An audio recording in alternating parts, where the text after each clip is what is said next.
Good morning. Thank you to my good friend and former colleague, Ted Deutsch, for his very kind and generous words of introduction, for his leadership. I worked closely with Ted for 10 years on the Judiciary Committee, and I'm thankful that we have such a tremendous leader in Ted for such a moment as difficult as this one. To all of my colleagues in the House of Representatives, to Senate Majority Leader Chuck Schumer, Minority Leader McConnell, Ambassador Herzog, to Majority Leader Scalise, to Harriet, to William, Noah, who survived the horrible music festival attacks, and to all of the incredible leaders assembled. I wish we were meeting under better circumstances, but it is an honor to stand with you in solidarity today.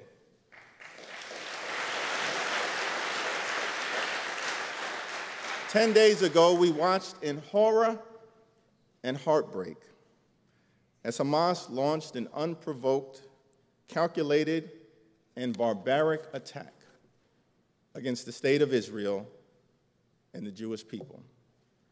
Hamas terrorists intentionally targeted and slaughtered Israelis in their homes, fired thousands of rockets at civilian areas, decimated entire communities, including neighborhoods I have personally visited in Sderot or Kfar Aza, and kidnapped women, children, young people, and seniors who are now being held in Gaza in harrowing conditions.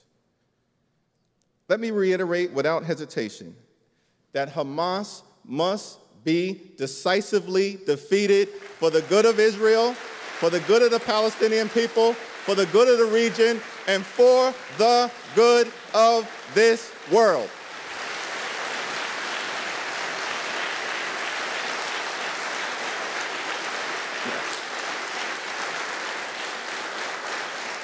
Now, since 2013, as many of you know, I've had the opportunity to represent the 8th Congressional District in Brooklyn, one of the most diverse districts in America.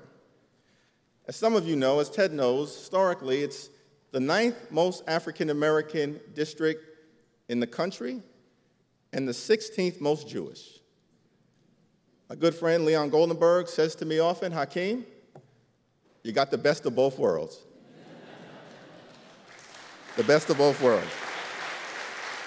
Now, at home in Brooklyn, I have the privilege of representing the entire landscape of the Jewish diaspora. I represent the secular Jewish community, the Reform Jewish community, the conservative Jewish community, the Orthodox Jewish community, the modern Orthodox Jewish community, the ultra-Orthodox Jewish community, and more Russian-speaking Jewish immigrants from the former Soviet Union than any other member of Congress in the country. I mean, Hakeem Jeffries, who knew? Only in America. But I want to make it clear that I stand in support of the Jewish community that I represent in Brooklyn. I stand in support of the Jewish community in North America. I stand in support of the Jewish community in Israel. I stand in support of the Jewish community all across this world. All across this world.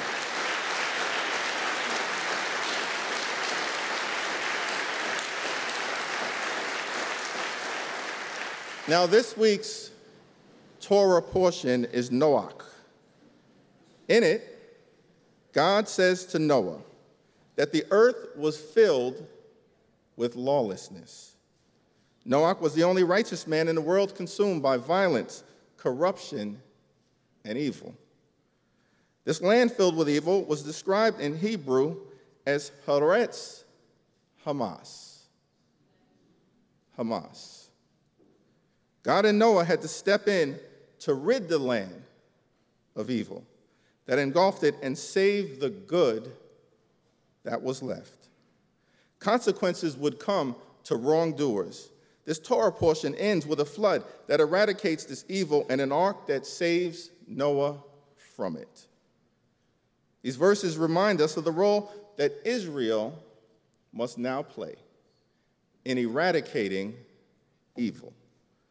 The international laws of war with respect to Palestinian civilians who have been callously put in harm's way by a terrorist regime in Gaza, of course, should and will be respected. However, this is a moment for accountability, and Hamas will be washed away.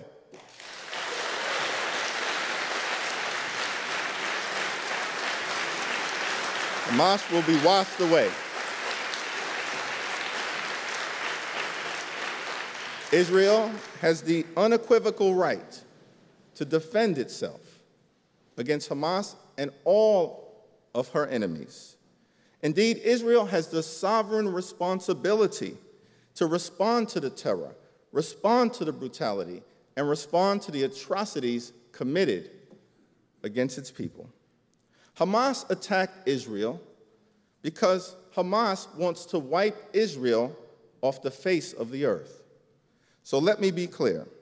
Israel has a right to exist as a Jewish and democratic state. Our commitment to Israel's security is ironclad, and the special relationship between the United States and Israel is unbreakable. Unbreakable.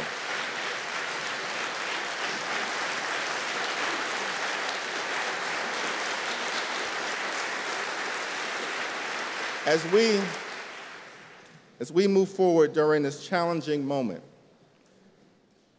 as Israel successfully prosecutes the war against Hamas, I also reiterate my commitment to the aspirational goal of one day achieving a lasting peace between Israel and the Palestinian people. We can never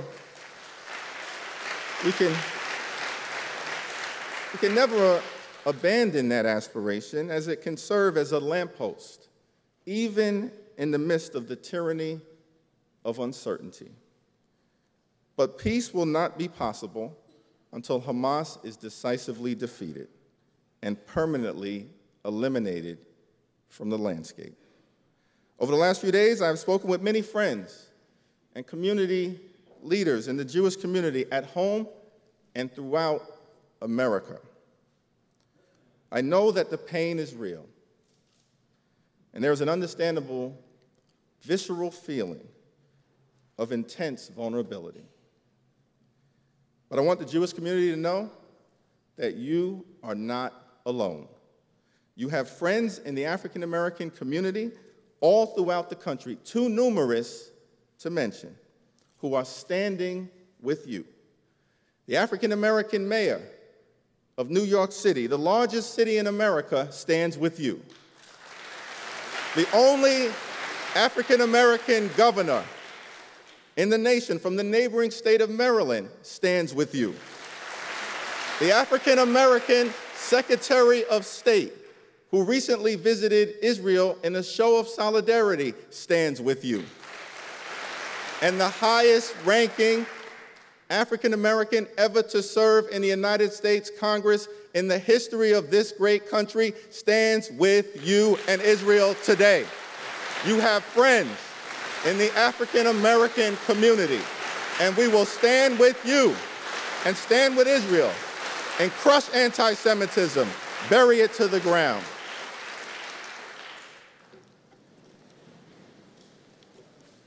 The road ahead, as I close, will not be easy. But the state of Israel is strong, and the Jewish people are resilient.